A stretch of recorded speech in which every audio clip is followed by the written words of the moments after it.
Hey guys, my name is the Poke of Wall Street, aka Just Adderall is a weeb, and you can clearly tell by the title and thumbnail that we're going to be talking about FaceIt. So, what is FaceIt? FaceIt is a third party, technically first party now since it's officially integrated directly into the game, matchmaking system with rank. So, it's kind of just ranked. You can ban player characters, you can select maps, you play. It's kind of like what esports Dirty Bomb, what the game would technically was designed to be.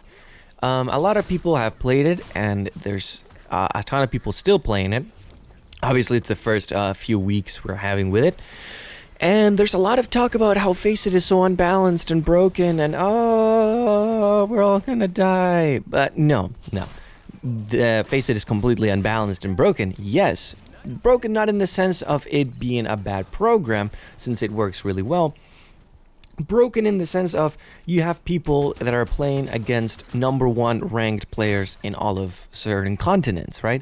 I had one of the people in the stream was chatting, and he said that he had been queued up 3 times against Ozzy, who is, or at the time of recording, was number 1 rated in all of Europe. So it's imagine yourself, you're an average Joe, you play the game, you've got some skills, and you think, let's play some FaceIt, and you have the standard rank that everybody else has right now. Everybody has the same rank.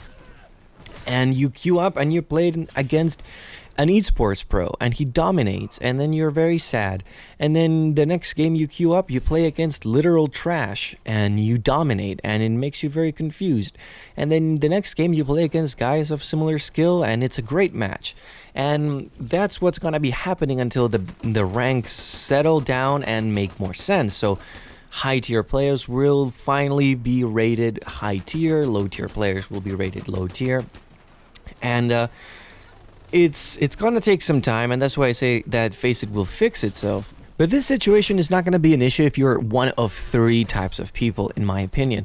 I think that you're not going to have any problems with imbalanced matches, or you'll have an accurate representation of your rank very quickly if you either are extremely good at the game already, meaning that, like Ozzy, you'll climb through the ranks really quickly, really fast, and you'll be put up at a high tier already really quickly. So you'll start filtering out really quickly all the low tier matches.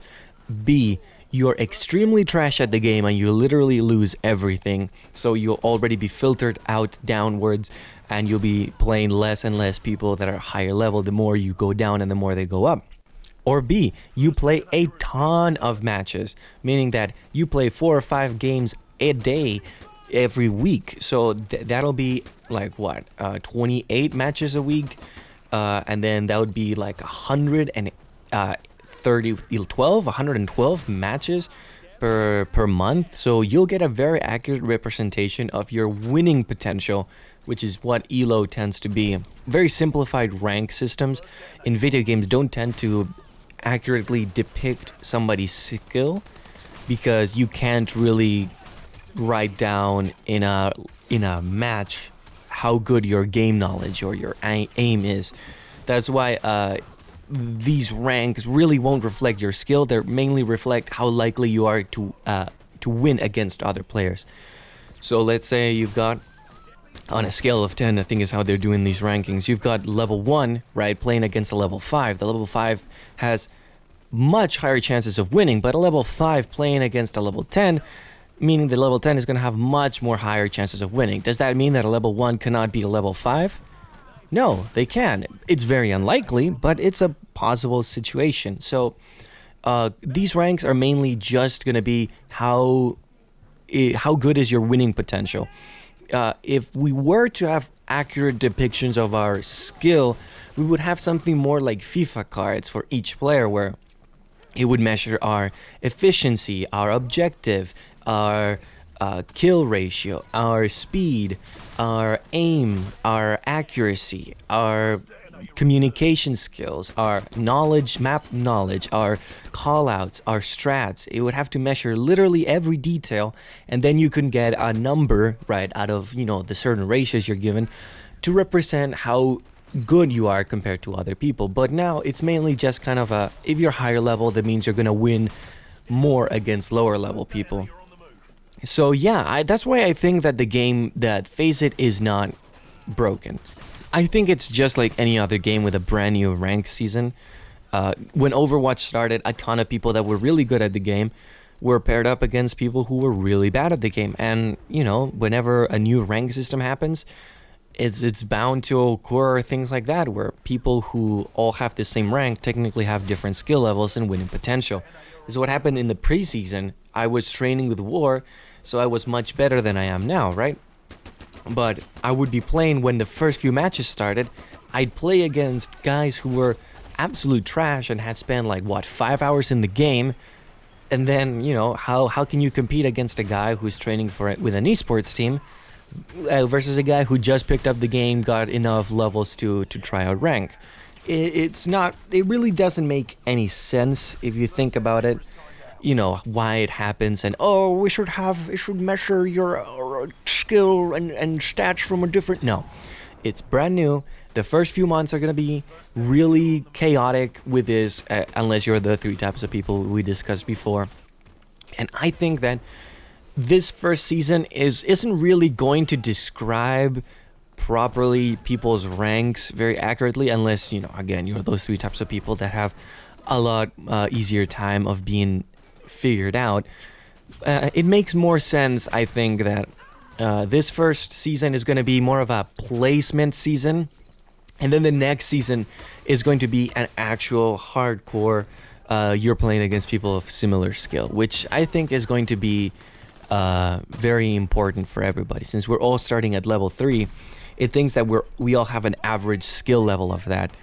So everybody has that skill level, so we're all feasible to be matched against each other, which, let's be honest, is not true.